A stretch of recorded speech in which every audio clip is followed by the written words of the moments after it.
Ghislaine Segal, que j'expose au Centre d'art Le Réal Mogador, a eu une période que l'on pourrait appeler une période bleu et or, avec des couleurs extrêmement intenses pour certains des quatre tableaux qui ouvrent cette exposition.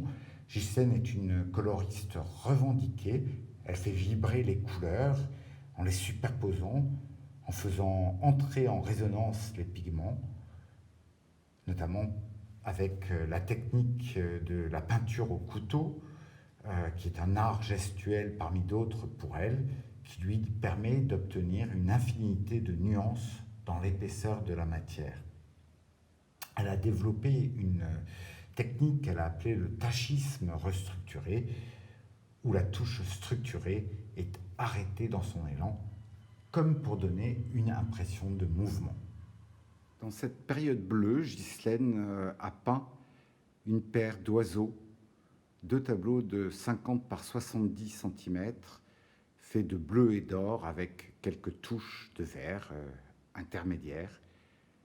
Magnifique oiseau. Ici, on a Horus, l'oiseau qui fait le titre de l'exposition de Ghislaine Segal, de bleu et d'or, avec toujours une infinité de taches, de nuances.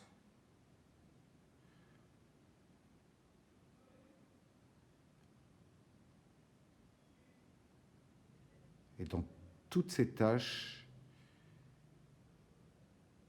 des objets, des figures qu'on peut découvrir à l'infini.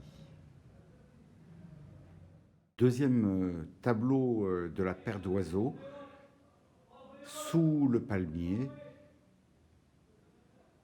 toujours de bleu et d'or avec cet intermédiaire de vert fondu,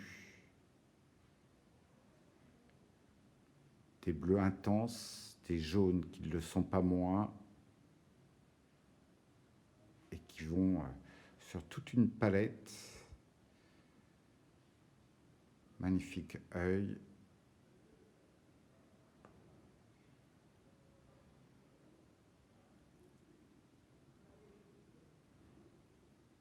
Une infinité de taches qui composent cette toile. Une autre paire de tableaux plus grands qui font 70 par 100, de figures stylisées. On a le sentiment quelque part de planches de BD qui pourraient être des BD futuristes, sous-marines, plus pour l'autre que pour celle-ci peut-être, mais on a une composition géométrique de laquelle émerge un coquillage dans le bas,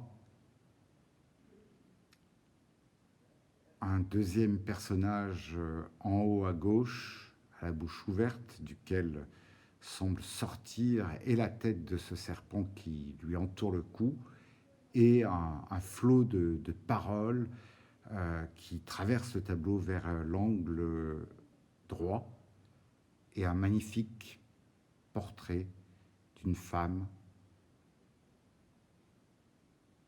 fait d'une multitude de taches et dont les textiles semblent ornés de pierres, avec une petite fleur sur le haut qu'on retrouvera dans l'autre.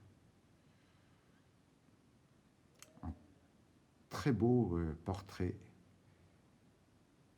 Lèvres, nez, œil, magnifique.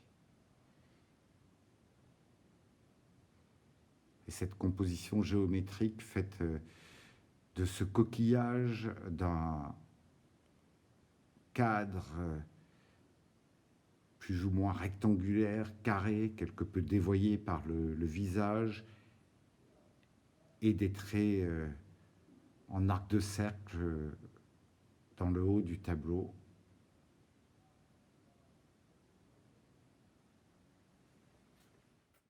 Si le précédent tableau s'appelait Anadora, celui-ci s'appelle Oméga.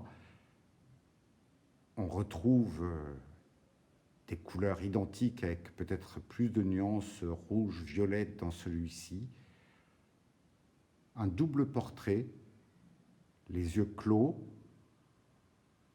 et l'impression réellement d'être dans un univers sous-marin puisque en bas on a un poisson à la nageoire jaune et la queue rouge.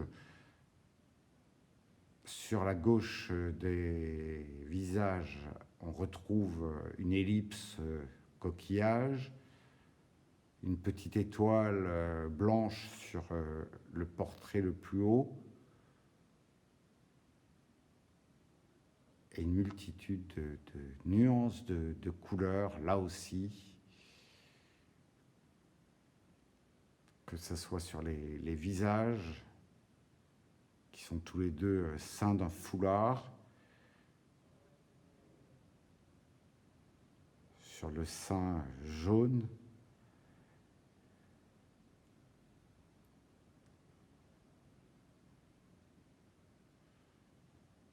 on peut même voir ici, deviner un poisson personnage à la bouche verte, ouverte.